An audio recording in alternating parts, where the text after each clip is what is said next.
All right. Oh my gosh. It's been 45 minutes. I'm going to hurry.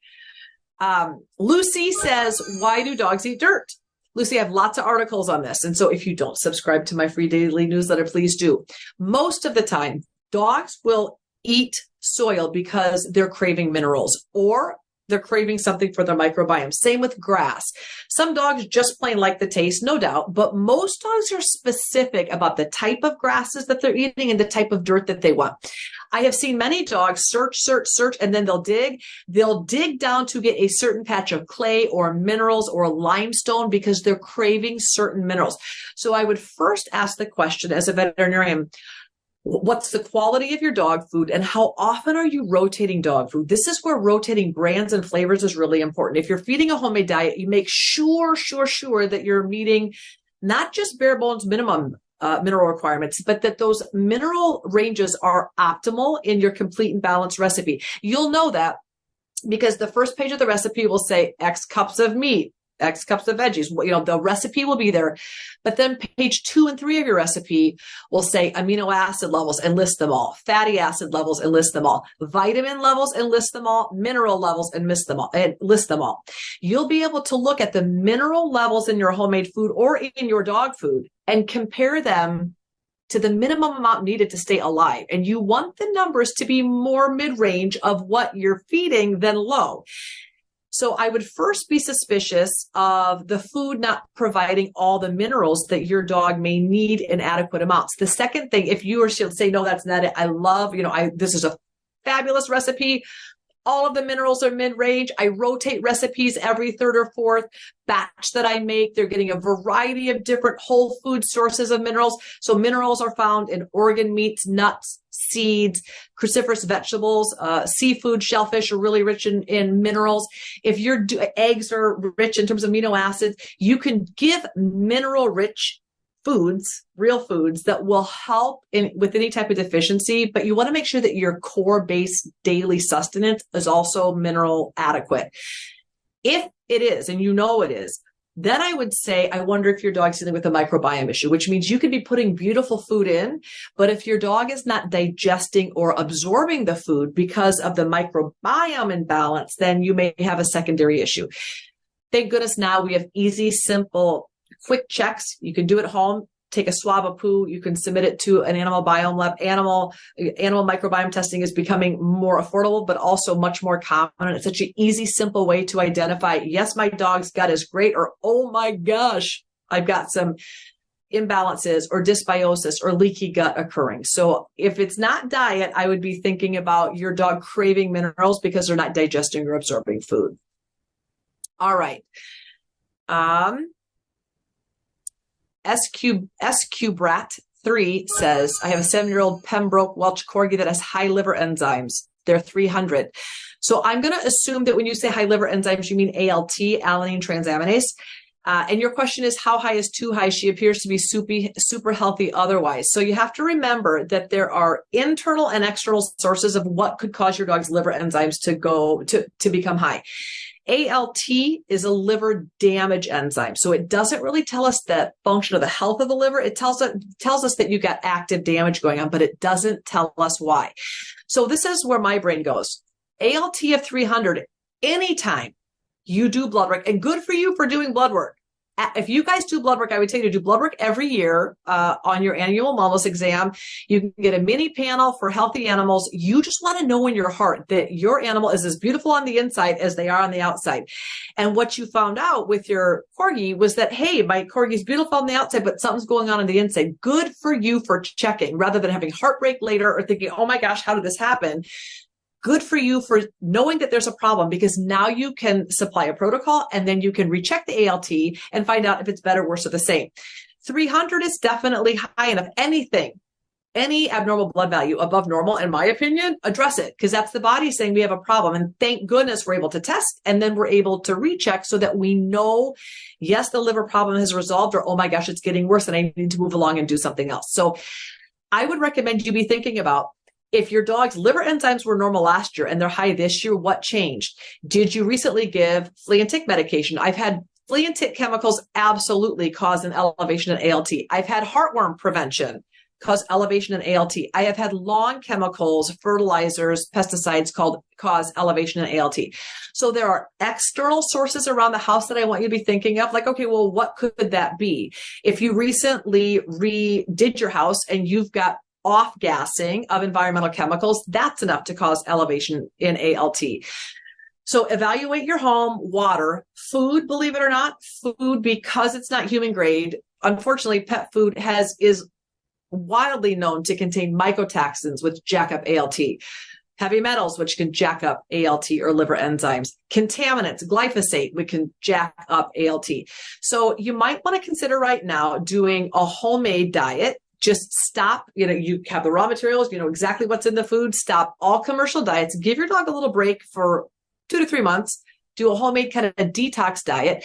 You can also use milk thistle, one of my favorite herbs, for helping to support liver detoxification, also help the liver cells regenerate themselves.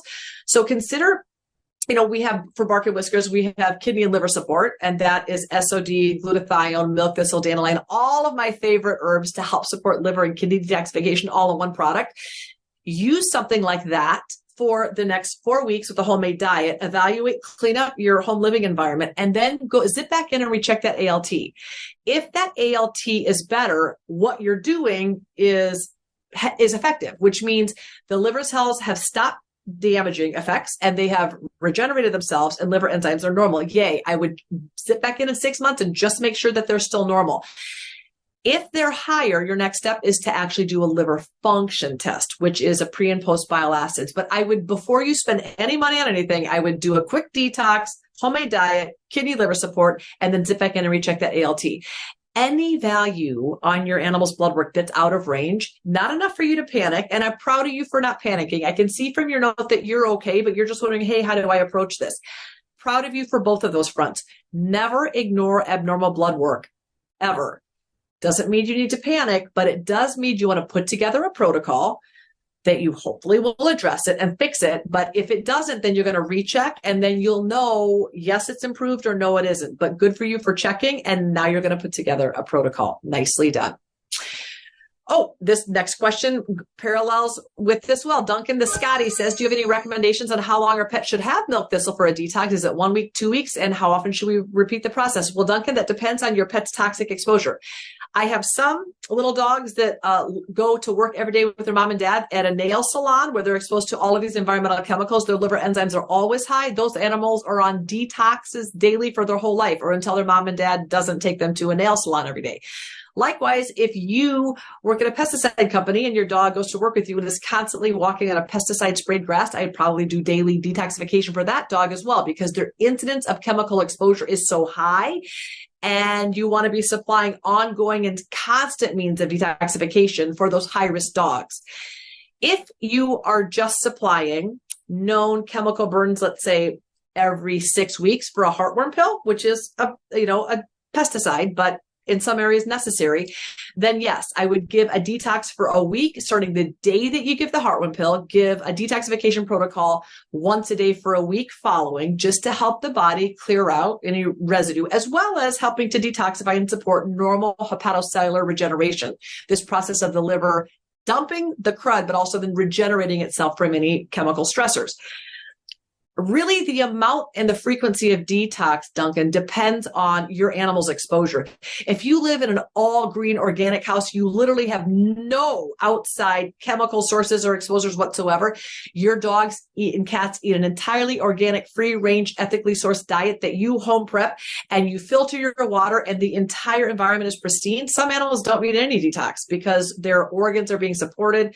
The pet parents are really cognizant of environmental chemical load and are really clear to make sure that their animals don't have exposure. I've got many patients that never need detox. I have lots of patients that are on detox every day, probably for the rest of their life, because their exposure is ongoing for the rest of their life. So you just want to put together a protocol based on your animal's exposure and environment, as well as potential risks. Some animals, like golden retrievers, are really high on the cancer risk, in which case I would, if I had a golden retriever in a known environmental chemical environment that I couldn't remove him from, I would do detoxification much more commonly for those dogs. So you want to match it to your animal's environment. Okay, I just want you to know that we have a lot of questions left. We can either keep going, or I'm going to choose 3 or 4 more, and then we'll do this again shortly. Again, we'll do another Q&A. I love the fact that you guys submitted so many questions, but this could end up being like a 9-hour Q&A, in which case you'll all go to sleep and tune out. So we'll pick a few more, and then we'll do it again. Okay. Pippa Ventura, I like that, says, what's your opinion on CBD oil every day for a 2-year-old girl? Well, Pippa, I would say, in fact, this is not just about CBD. This is any supplement. I would ask yourself, why am I giving CBD? I want everyone to remember that no amount of supplements are going to undo a poor diet. You can't supplement your way out of bad food, and you can't supplement your way out of a behavior problem or an anxiety crisis. What do I mean by that? I have some clients that feed terrible quality grocery store food and spend $300 a month in supplements. And it's like taking a really expensive multivitamin after you eat at McDonald's. It doesn't balance out the metabolic burden of terrible food. You can't supplement your way out of it. So I would rather have my clients buy more expensive human grade, real food diets that take the place of needing all those supplements than to spend so much money on supplements. So my question to you, and with anyone thinking about supplementation, is why do you want to give your animal supplements? Some animals need supplements. A lot of animals need supplements. All of my animals are on supplements from either genetic predispositions that they have, age, or I adopted them with physical issues and I couldn't feed them enough food to get the bioactive properties out of it. For instance, we have a question here. Scarlett says, what about resveratrol for dogs? Resveratrol, which is this very potent polyphenol antioxidant. In humans, we can get it from grape skins. We don't do grapes for pets, so we do Japanese knotweed. I love resveratrol, Japanese knotweed, for dogs and cats. I love it. I use it for cancer. I use it for liver disease. I use it as an anti-aging strategy. But I don't think that every pet from birth to death needs to go on resveratrol. I'll pick and choose what patients potentially would benefit from resveratrol. The same is true with CBD. So let's just say, Pippa, that your dog has a pain-related issue. That's a good time to consider CBD, because CBD is such a better healthy choice than using a non-steroidal anti-inflammatory drug that could have long-term consequences for the GI tract, kidney, and liver. But if you're just waking up every day and giving CBD, I would say, no, don't do that, because it's expensive, but there's also not a reason. You can read a lot about amazing supplements, and you can end up literally putting 4 to 7 powders in your dog's food to the point that they won't even eat their food. And when I ask my clients, can you tell me what all those things are doing? They have no idea why they're putting 4 to 7 powders in their pet's food. Their pets hate it. And the owners can't even explain what the benefits would be. So I don't want you to do that. If there's a pointed medical reason, either for improved quality of life or for a health benefit that you specifically want to medicate your animal for CBD, yes, do it. If you're seeing good clinical improvement, if you do have a dog with anxiety and you found a brand of CBD that is actually helping along with behavior modification, no herb supplement or drug by itself is going to fix a behavior problem without you, the pet parent, intentionally working on behavior modification, which means working with your animal's environment through training and adaptive procedures that you're putting into place to help minimize the recurrence of this happening again. You're not going to ever rely just on drugs or herbs to fix a behavior problem. If you're using it and you're seeing improvement, yay, continue using it. But if you don't know why you're using it or you haven't seen improvement, I would tell you to think again about choosing a different protocol and then making sure that you're doing a multimodal approach that is giving you the results that you want so it can justify the money you're spending on the supplement. Hopefully that makes sense. Okay. That was a lot of questions. I didn't get to all of them. Hopefully everyone learned something. I'm excited to do this again. Next time that we have an awareness week, we'll do it again.